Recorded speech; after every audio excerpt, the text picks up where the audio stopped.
কোটি। কারণ আমরা কোনো সময় মামলা না নির্বাচন বর্জন করে বা সেদিন কোনো ঘোষণা দিয়ে আমরা উঠে আসি নাই। নির্বাচনের শেষ সময়েও আমি বক্তব্য রেখেছিলাম যে আমি মাঠে আছি, এখনো রয়েছি, আগামীতেও থাকব। অতএব নির্বাচনের পরবর্তী সময়ে আমরা সকল সাক্ষ্য প্রমাণ সংগ্রহ করে মামলার প্রয়োজনীয় নথিপত্র জোগাড় করে আমরা সময়সীমার মধ্যে মামলাটি দায়ের করেছিলাম, যেটি 180 দিনের মধ্যে নিষ্পত্তি করার কথা থাকলেও সেটিকে নিষ্পত্তি করা হয় নাই।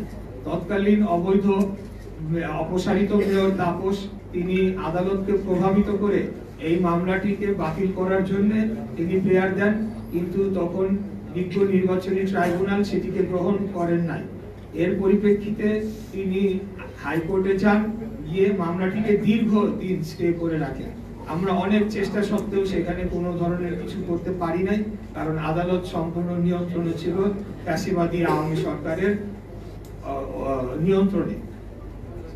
পরবর্তীতে আমরা মামলাটি স্টে ভ্যাকেট করে আবারও ট্রাইব্যুনালে নিয়ে আসি এবং সেখানে পূর্ণাঙ্গ সাক্ষী শুনানি, যুক্তি, তর্ক, যত আইনি পদক্ষেপ অনুসরণ করা দরকার সবকটি সম্পন্ন করে আমরা রায়টি পেয়েছি। এবং এই রায় পাওয়ার মধ্য দিয়ে সেই যে অপব্যাখ্যা করা হচ্ছিল অবৈধ নির্বাচনকে বৈধতা দেওয়া, সেটা আমরা দেই নাই ভাই। অবৈধ নির্বাচনকে বৈধতা আদালত দিয়েছেন বিচারিক প্রক্রিয়ার মাধ্যমে, সেটাকে মেনে নিতে হবে। সেটা যদি কেউ মানতে অস্বীকার করে তাহলে ধরে নিতে হবে তারা আদালতকে অবমাননা করছে। এরপরের যে বিষয়টিতে আমি আসতে চাই, এই মামলার রায়ের তারিখ 27শে মার্চ 2025। 27শে মার্চ 2025-এ এই মামলার রায়টি আমরা পাই। পরবর্তীতে নির্বাচন কমিশন কর্তৃক গ্যাজেট প্রকাশের তারিখ 27শে এপ্রিল 2025। 27শে এপ্রিল 2025 তারিখে নির্বাচন কমিশন রায়ের কপিটি হাতে পাওয়ার পর তার যে বাধ্যবাধকতা রয়েছে 10 দিনের মধ্যে গ্যাজেট প্রকাশ করার, সেই গ্যাজেটটি তারা প্রকাশ করে। এখানে আরেকটা ধোঁয়াশা মাঝখানে সৃষ্টি করার চেষ্টা করা হয়েছিল, যখন আইন উপদেষ্টা বললেন যে আমাদের কাছে মতামতের জন্য পাঠানো হয়েছে, যেটি নির্বাচন কমিশনের দরকার নেই, তারা স্বাধীন সাংবিধানিক প্রতিষ্ঠান।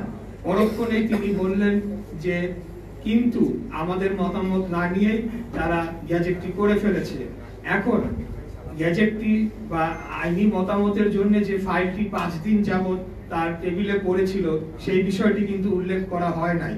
দ্বিতীয়ত, এখানে নির্বাচন কমিশনের একটা বাধ্যবাধকতা রয়েছে, রায়ের পূর্ণাঙ্গ কপিতে স্পষ্ট লেখা হয়েছে 10 দিনের মধ্যে গ্যাজেট করতে হবে, না হলে তারা কন্টেম্পট অফ কোর্টে পড়ে যেতে পারে।